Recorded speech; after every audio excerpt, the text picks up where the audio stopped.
Welcome to the final game of the World Chess Championship 2024. We're going to follow the game from Gukesh's perspective with the black pieces. He wins this game and becomes the youngest world champion in the history of chess. Let's jump into the game. Ding starts with knight f3, as we've seen several times, d5, g3, pawn c5, bishop g2, knight c6, and pawn d4.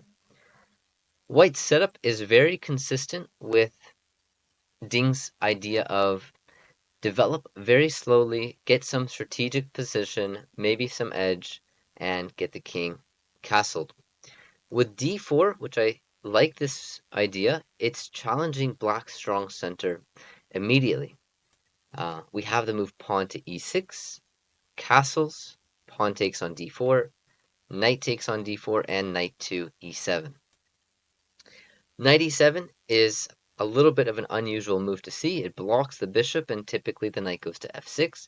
But in this case, Gukesh is aiming to defend and overprotect the knight on c6.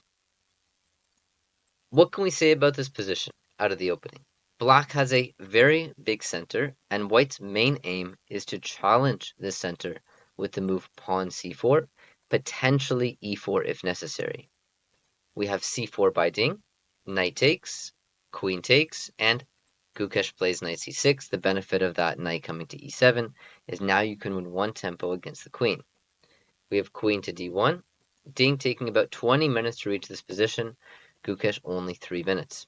We have pawn d4, and this is a very bold move. This advance was played in a previous match where Gukesh lost, trying to advance and gain some space as Black. We have pawn to e3, breaking down Black's structure, bishop c5, takes, takes, and knight to c3. So, after Black castles, White has succeeded in trying to break down Black's center.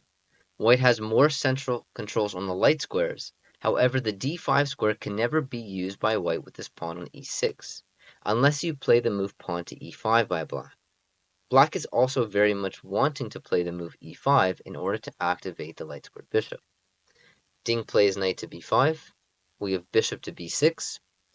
A slight inaccuracy according to the computer, and e5 was the best move according to the engine. Bishop b6, just trying to avoid losing the bishop pair. We have pawn to b3 with some dangerous threats. Bishop to a3 is coming, attacking the rook, and then once the rook moves, you have the move knight to d6. So Gukesh solves this problem by playing the move a6, and the knight has to go back to c3. If you play bishop to a3, then you can take on b5, and after captures, the queen captures back, and Black is better. After knight to c3, we have bishop to d4, pinning the knight to the rook, and bishop b2 is forced. And now Black plays pawn to e5. Once he's able to develop this bishop, he's going to be able to solve his opening problems. Every piece or every minor piece will have a good square.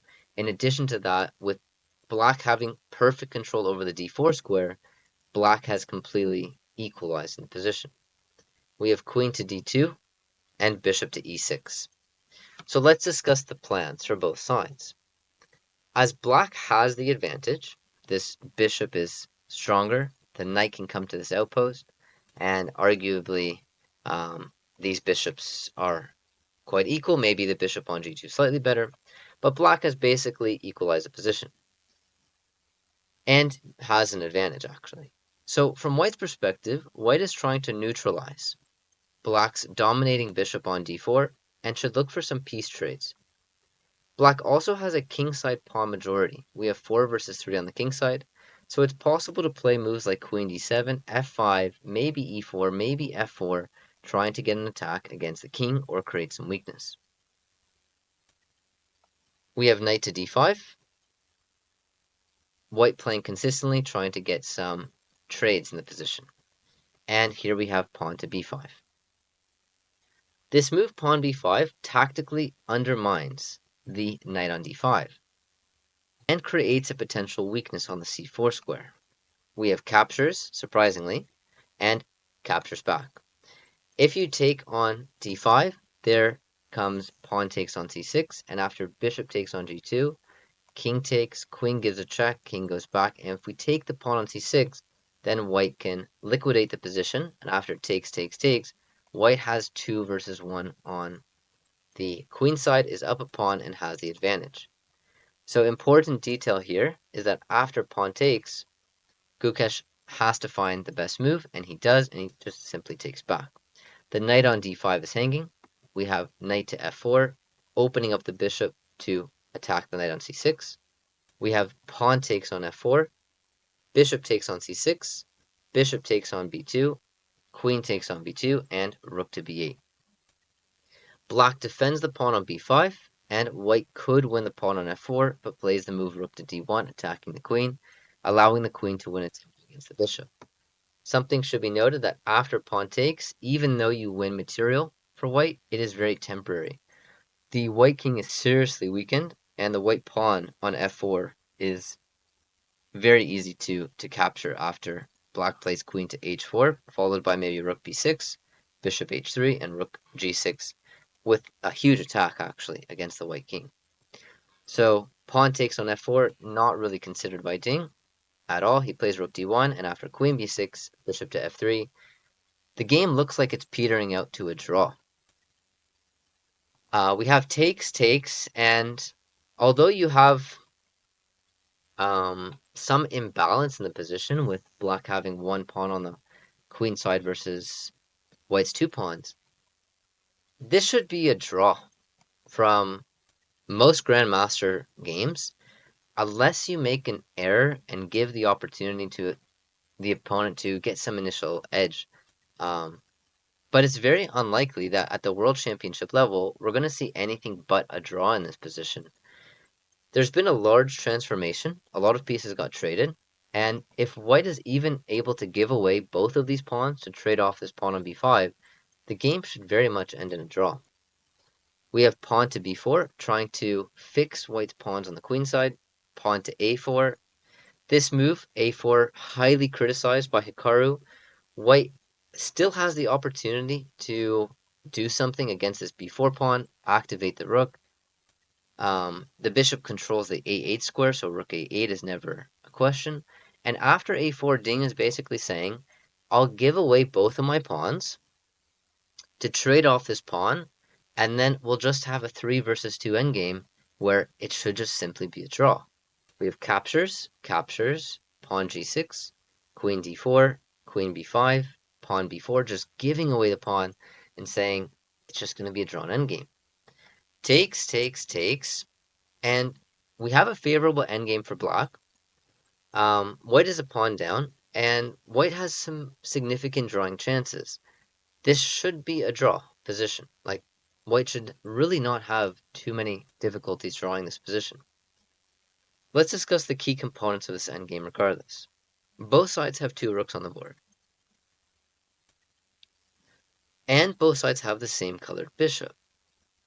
The light-squared bishop for white is needed to cover a lot of the light square weaknesses around the king.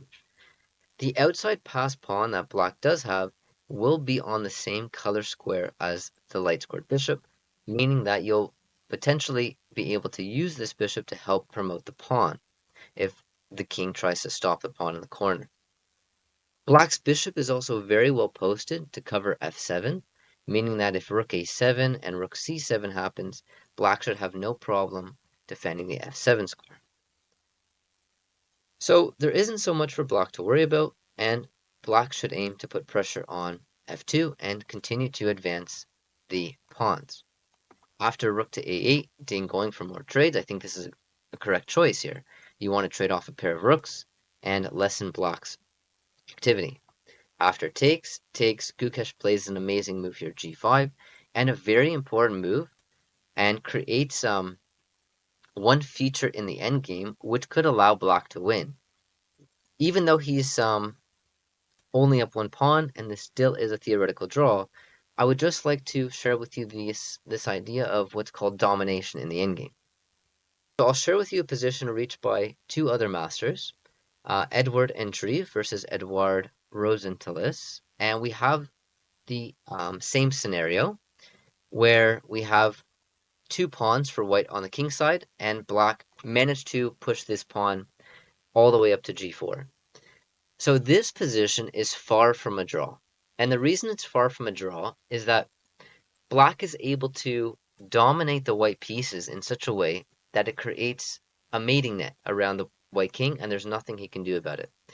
Black didn't play absolutely precisely in this game, but it just, I'll just illustrate how it actually went and to show that 3 versus 2 with domination will lead to a winning endgame. So after f4 was played, we have takes, rook to a1, just to share actually the best move was king h4, preparing to play g3, but besides the point, takes, g3, takes, rook a8, rook to c1, threatening bishop to e2. We have rook to a3, stopping the pawn, rook to c2, rook to a8, pawn to e3, check, bishop blocks, there's no more checks, and e2 is coming. We have rook to e8, rook to c3, rook to g8, and rook to c1, preparing to play e2, rook to e8, and after pawn e2, white loses the game, taking advantage of the pin. You have to give away the rook, and then after takes, king moves, rook takes, wins. So the idea of domination back in Gukesh versus Ding is very apparent with this move pawn g5. We're looking to reach the exact same structure and play the move g4, h5. If we can get this pawn up, bring the king up, push f4 at the right moment, or h4, we can dominate white's position. So we have bishop d5, offering a trade of bishops, and here Gukesh declines the trade. We have rook to c1, king g7, rook c7, bishop g6, rook c4, offering a trade of rooks, and rook to b1, declining the trade of rooks.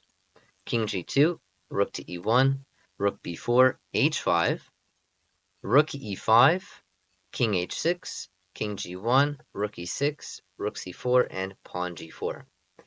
Bishop to d5, rook d6. Something to note is that in that domination example, the bishop and rook were very passive, and the king had already been active. Here, white still has a draw in hand. The idea for white is to keep this king out of the game and cut off the king as much as possible. King g5, pawn to f3.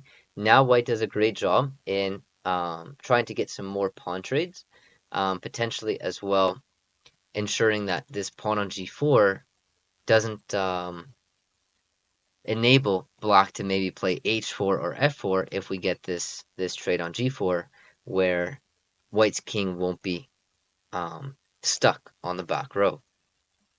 We have pawn to f5, pawn takes on g4, pawn takes on g4, rook to b4, bishop f7, king f2, rook gives check, king g1, king to f6. Gukesh trying to bring the king in, trying to bring the king around. You have to get the king in if you're trying to win this game. The rook alone can't do anything against white's king, and the bishop plus the rook also are unable to checkmate. So the only way that black can win this game is by bringing the king in the game. But if white's rook continues to cut off the king, then you can never lose this with the white pieces. We have rook b6 check, king g5, and rook to b4, not allowing f4 and not allowing the king to get in. We have rook to bishop e6, rook to a4, rook to b2, attacking the bishop, bishop to a8. Bishop a8 makes sense because the bishop's trying to stay on this diagonal, but the bishop is also limited to one diagonal only. So if you play a move like bishop to g2, it makes more sense to be able to put your piece in a position where it still has the potential to move to several different points. Bishop to a8, also like an odd move by Liren. King to f6, but okay, the game goes on. Rook to f4, king to e5, and Ding plays the only move which practically loses the game, and he goes rook f2. Gukesh was sitting at the board, maybe not, he's even said afterwards, not initially in a second realizing that it's completely winning, but if you just take a look and calculate a little bit, and as he did, he realized that it's a completely winning position. After rook takes, king takes, and bishop d5, you have to trade the bishop because it's on such a terrible position. You don't really want to trade it. You want to be able to even sacrifice the bishop for one of black's remaining pawns. And the bishop is forced to trade, leading to a lost king and pawn endgame.